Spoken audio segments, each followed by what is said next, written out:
Let's return to This Week in America. Here's your host, Rick Bratton. Welcome back, everybody, coast to coast, This Week in America.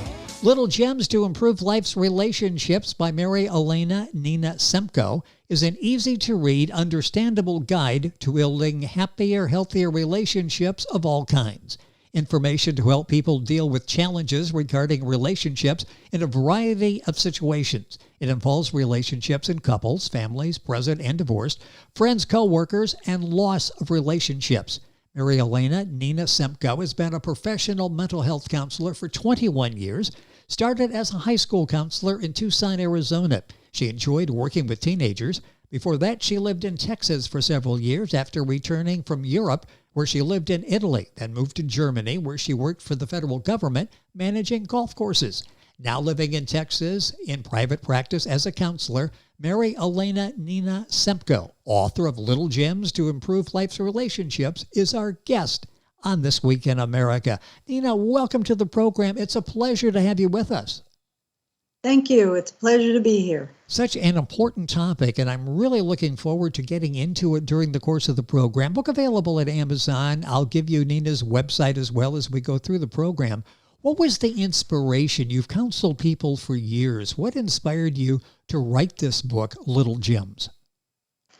Well, actually, I started writing because when I moved to Texas, I wasn't able to work right away. So I decided to write down just the ideas and suggestions I'd had for people so that I didn't forget it. And then the more I got into it, the more I thought about the process and started writing about the process and how it works and everything. And then I thought, this might be able to help people. So that's how it started.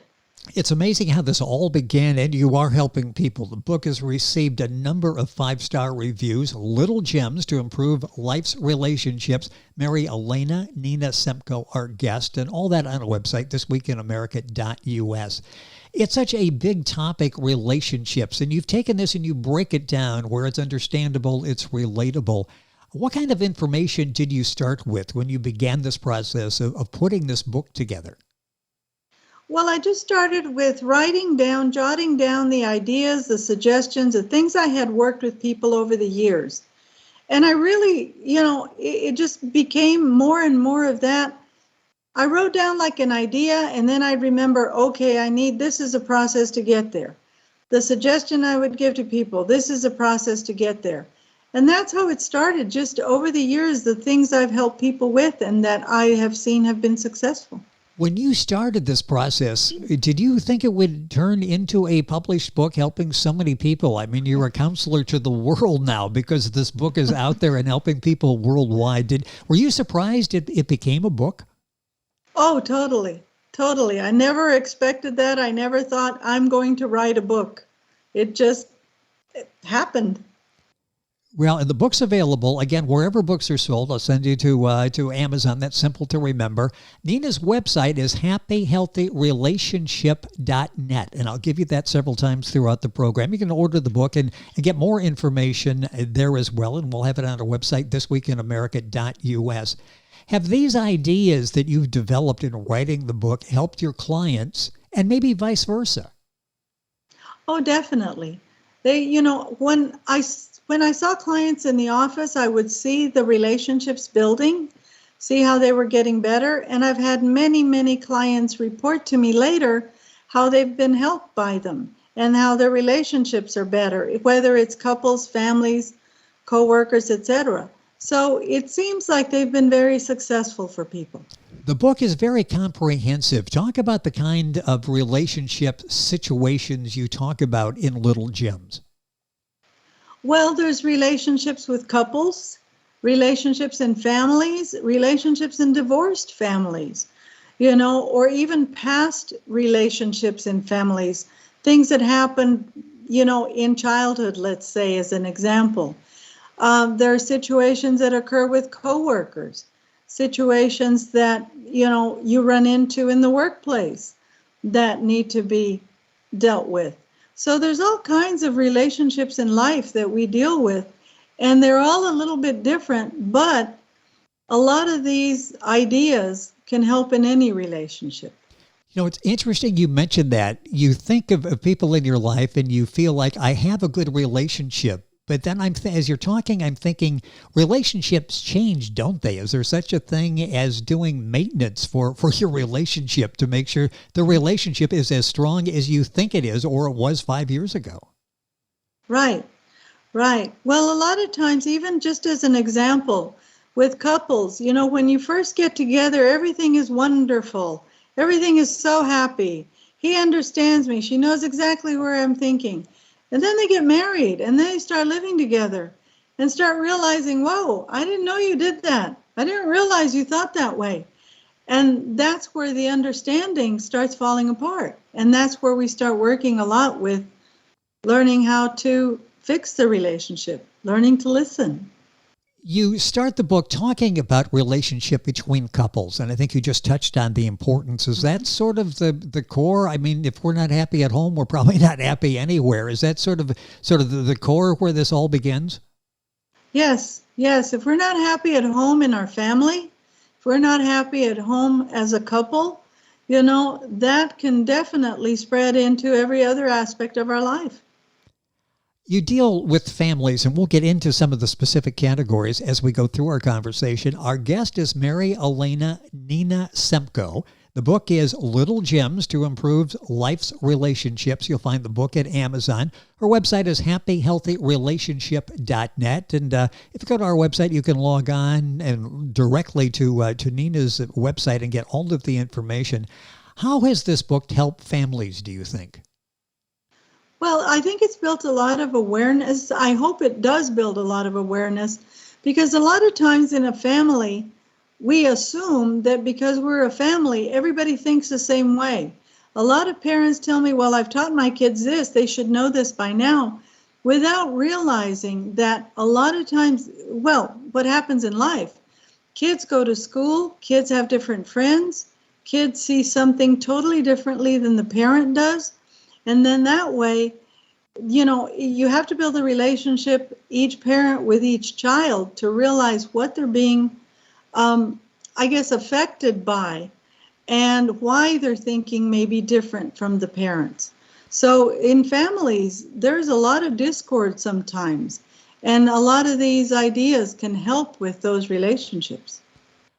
So this topic and so much more in Mariaelena's book, Little Gems to Improve Life's Relationships. You talk about situations with coworkers.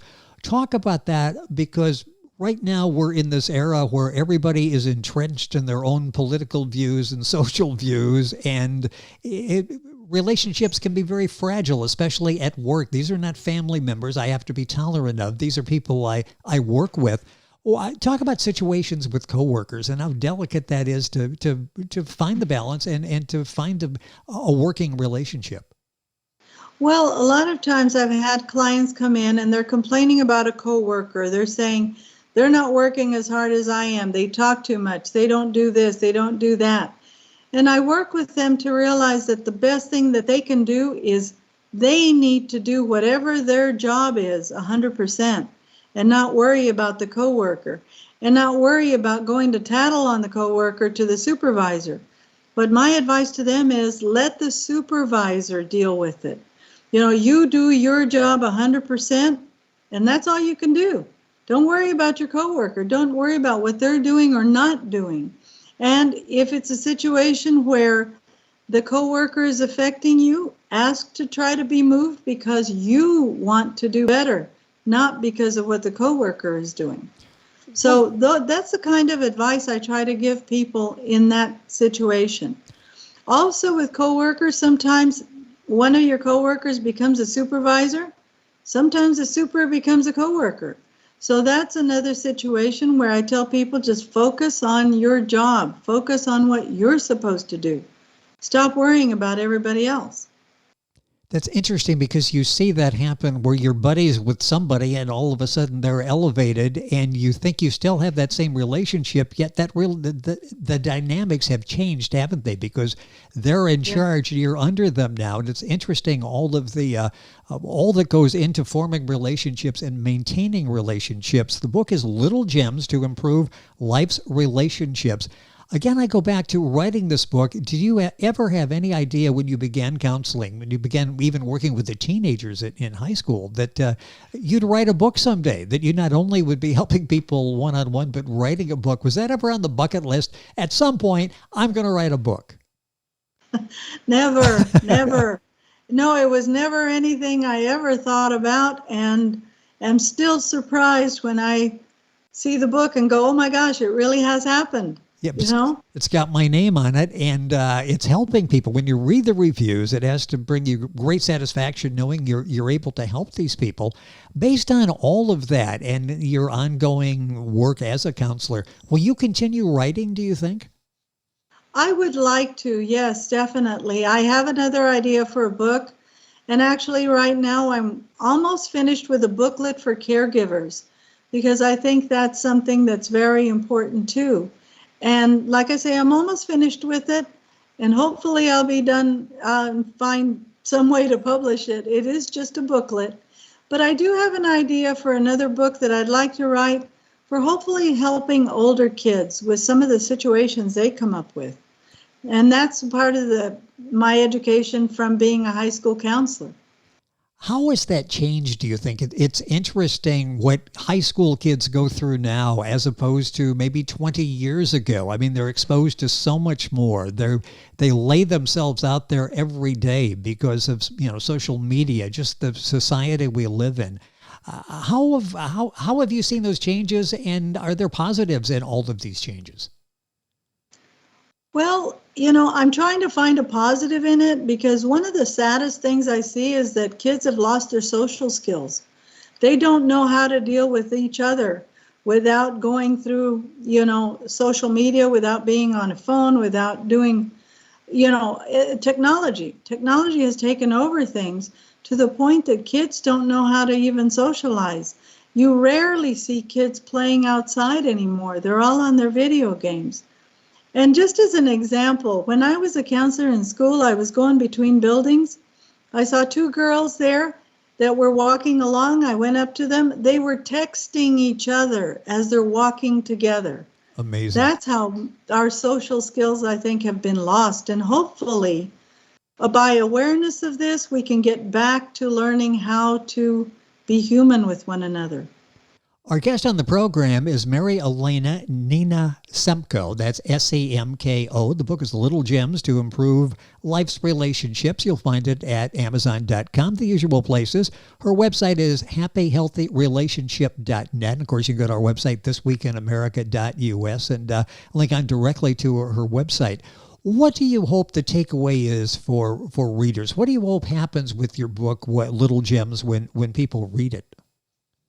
Well, I hope one of the things that they'll learn is how important it is to listen, to really listen to the other person versus assuming that you know what's going to happen. I hope that they understand that this is a process. It's not magic. People can work at things, and if it doesn't work the first time, hopefully it'll work the second time, but you have to keep trying. You can't give up. And it's not for one person to determine the outcome.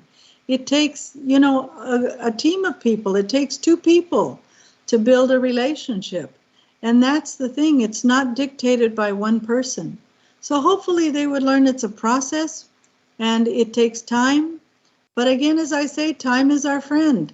And if it doesn't work the first time, it can work the second time. The important thing is to really listen. And that is so key, and you wonder sometimes if people are listening because they've got their screens in front of them and their mind is racing and their eyes, or if you're looking at them, are darting all over the place. And just slowing things down and listening to somebody makes all the difference in the world. There are so many different relationships you deal with. What is one of the most important things that people can learn, and what should we do to really improve our relationships? I think the biggest thing really comes down to listening. Listen to the other person. Because one of the things we do as humans is when somebody is telling us about a problem or a situation, our mind is already working on how am I going to help them? What am I going to say? How am I going to do this? And we've even gotten to the point where sometimes people will say, stop right there. I've got your solution. I know what you can do. instead of listening to the issue and then working together to try and fix it. And that's one of the biggest things I think that we need to do is listen. One of there's so many intriguing chapters in Nena's book. The book is Little Gems to Improve Life's Relationships. Mariaelena Nena Semko, the author, SCMKO. Book at Amazon. HappyHealthyRelationship.net is her website. Differences in thinking, men and women, and compromise. Boy, there's a whole lot there in that title. Let's talk about the difference in thinking between men and women. Sometimes as we establish relationships, is that a fault that we have, that we see people in relationships the way based on our gender? Yes, exactly. And that's something that I've learned in working with couples over the years that has greatly helped me in understanding how people in a variety of situations think. You know, with seeing a man and a woman together and listening to what they say, they think very, very differently. You know, men think in a ladder-like way, so to speak, where we women think in a ball of emotion. So those types of different thinkings can prevent us from really understanding how the other person sees the same thing we're looking at. So that's been a huge understanding and education for me, just learning how differently men and women think. The other key word in there is compromise. Talk about that, because for some people, compromise just isn't in their vocabulary. That's difficult for them to do. How important is compromise? Oh, it's extremely important, and it is rarely 50-50. It can be 60-40, 70-30, 90-10. You know, it can be agreeing to disagree completely. But compromise, when I talk about that, it's dealing with an issue, coming up with a solution that works for both people. And what I always suggest to do is write things down, write down your compromise. Because since men and women think differently, they may hear it and think something totally differently. So if you write it down, you can both read it, you can both understand it, and then try to live to that compromise. And just because you write it down doesn't mean you can't change it. Because we can come to a compromise with someone and then realize, you know, that's not quite working, it's not quite what we thought it was, so let's see how we can change it a little bit so that it works better for us. But that's compromise. It can be changed at any time. And just because somebody has compromised, so to speak, one way 3 times doesn't mean it's their turn. But you do it for the better and the best of the relationship. Mariaelena Nena Semko is our guest on the program, author of Little Gems to Improve Life's Relationships, book available at Amazon, her website. I'll give you all that as we go through the program. What is the most prevalent factor, do you think, in building relationships? And then I'll ask you the other side of that, in destroying relationships. First of all, in building, what's maybe the most important 1 or 2 building blocks in building a relationship? Really listening, again, going back to listening to the other person and realizing that no 2 people have the same backgrounds. No 2 people think exactly the same way.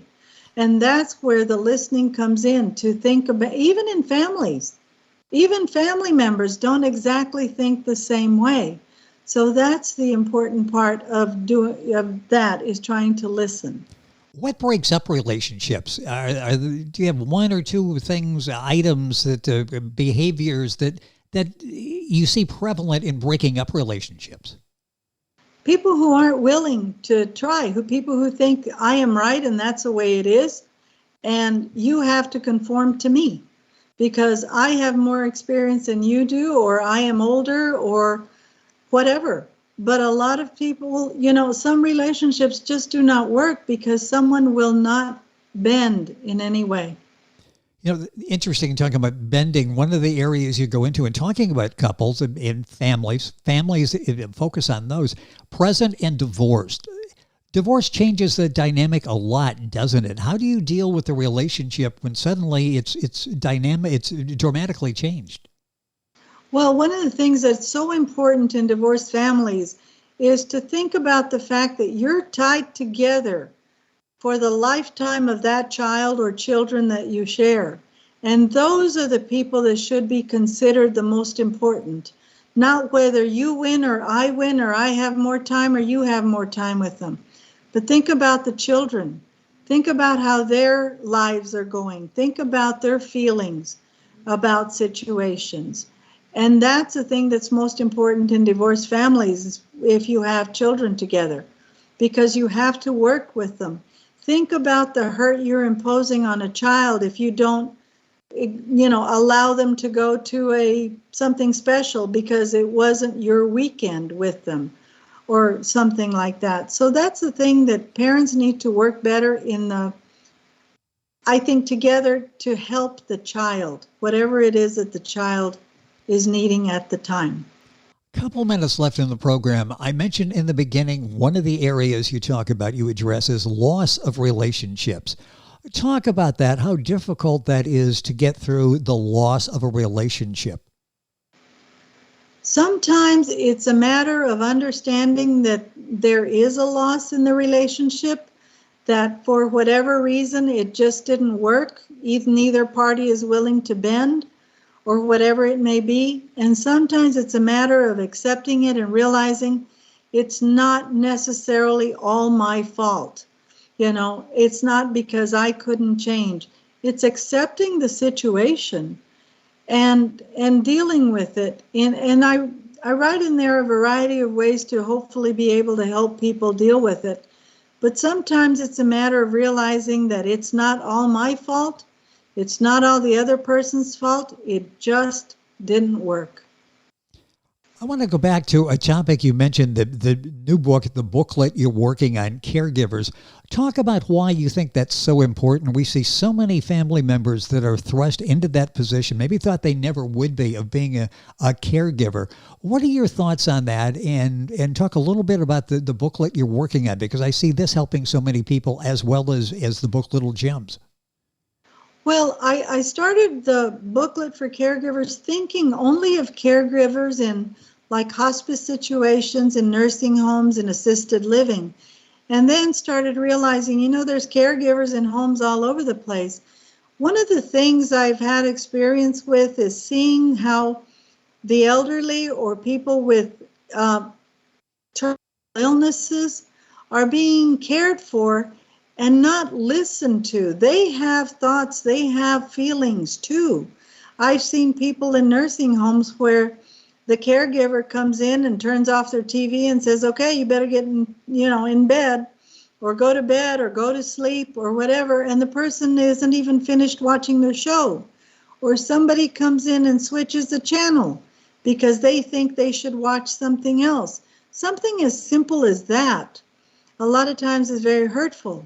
Or sometimes people want to share about memories they have and just talk a little bit about, I remember this, I remember that, this reminded me of that. And a lot of times caregivers don't listen. Again, assuming, oh, yeah, I know, you're just talking about that, no big deal. I've heard you say that 10 times already. But the person needs to express themselves. And that's why my booklet is called Please Listen, I'm Fading Away. And people want to be heard. They want to be treated as a human being until the end of their lives. Well, I hope we have a chance to talk about that as well, because that book is so important, as is this book dealing with relationships. And boy, the one word to take away from our conversation is listen. It makes life better for everybody, doesn't it? If we just keep our mouth shut for a while and listen, observe, watch, and it helps everybody. It helps to build relationships. The book is Little Gems to Improve Life's Relationships. Mariaelena Nena Semko, Semko, is the author. It's easy to read. It will lead to happier, healthier relationships of all kinds. Book available at Amazon, the usual places. Her website is happyhealthyrelationship.net. I'll have all that on our website, thisweekinamerica.us. Nena, a pleasure having you on the program. Time has gone by too quickly. Hopefully we can do this again. Thank you for being with us. Thank you very much. I really appreciate it. Take care. It's been a pleasure, Mariaelena Nena Semko. The book is Little Gems. Information on our website, thisweekinamerica.us. We're back after these messages. This Week in America is online. You can visit our website, thisweekinamerica.us. Scott Pinkerton, Associate Producer of This Week in America. Jay Anderson, Segment Producer. Ben Watson, Webmaster. Otto Bechet, Director of Engineering and TV Production. This Week in America produced and is a trademark of Blue Funk Broadcasting, LLC. For information on all of our guests and to listen to this week's show, our website again at thisweekinamerica.us. And I'm Sean Bratton, Executive Producer of This Week in America.